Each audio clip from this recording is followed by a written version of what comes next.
Welcome back to the Energy Intelligence Forum. I'm joined this afternoon by Ian Nathan, Director, Research and Advisory at Energy Intelligence. Thank you for joining me, Ian. Just to start off, Ian, you just moderated a panel on natural gas and navigating the policy and political environment. What were your key takeaways from the panel, or the thing that struck you most about the discussion? Well, there were a few things that came up in a fairly wide-ranging discussion. I think one of the key aspects of the panel was talking about policy, and when I asked about support of gas policy, one of the responses was really the need for infrastructure, to support LNG penetration, and that's really interesting because in the way we see it, we see that the infrastructure needed is certainly a condition required to develop gas markets, but it is not the only thing. It doesn't guarantee a robust market, and so part of what what I was looking for was maybe some additional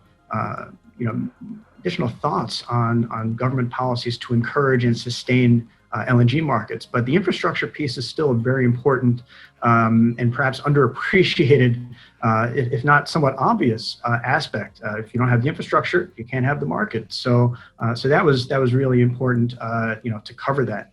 I think another important aspect was on the affordability aspect, because one of the things we're really looking very closely at is really the extent to which LNG will be something that can compete, given headwinds from other fuels in the generation stack, and against other supply, and certainly trying to put a number on that,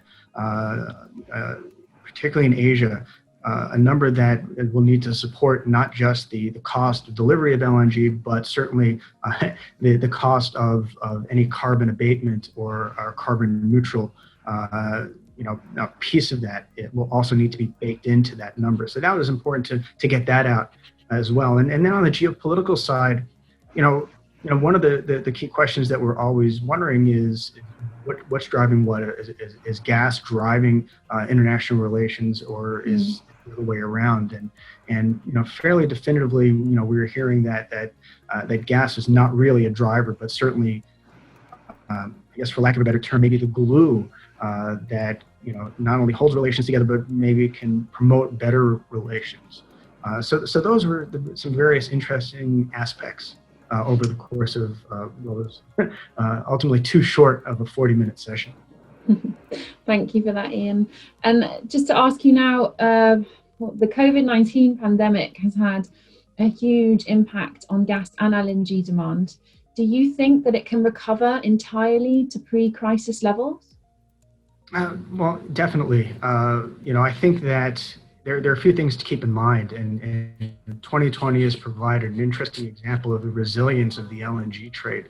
So even though you've seen gas demand suffer, you have seen LNG not suffer nearly as much, and that's partially because low prices have managed to really hang on.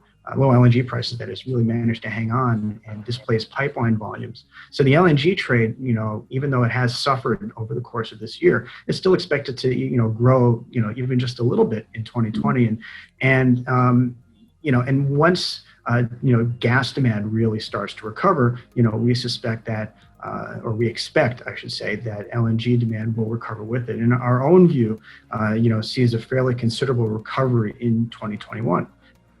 Having said all that, we also recognize that a next wave or delayed containment of this virus, is something that could weigh heavily on both gas demand and LNG into next year. But like I said, 2020 has provided a very interesting blueprint for how this sort of crisis could play out next year as well. Absolutely. And just to finish, Ian, could I ask you, how bright, in your opinion, is the future for LNG? Well, I think that's part of our long-term outlook shows that, at the heart of it, the drivers that are going to really push LNG demand to grow over the longer term still remain intact.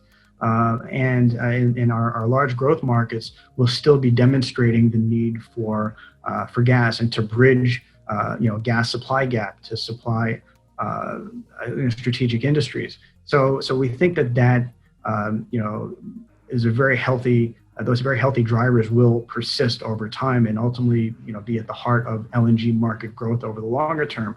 Of course, that will be weighed down by other markets that will have less gas demand, and maybe be moving further into the transition, maybe a little bit faster. But still, over the long term, it's still, our latest outlook still shows 4% annual LNG growth to 2030, and we do believe that that might be on the conservative side for some, but still a fairly meaningful number, and we look forward to seeing how that will evolve over the coming months. That's great. Thank you so much, Ian. Thank you for your insights, and enjoy the rest of the forum. Thanks, Alex. Appreciate it. Thank you.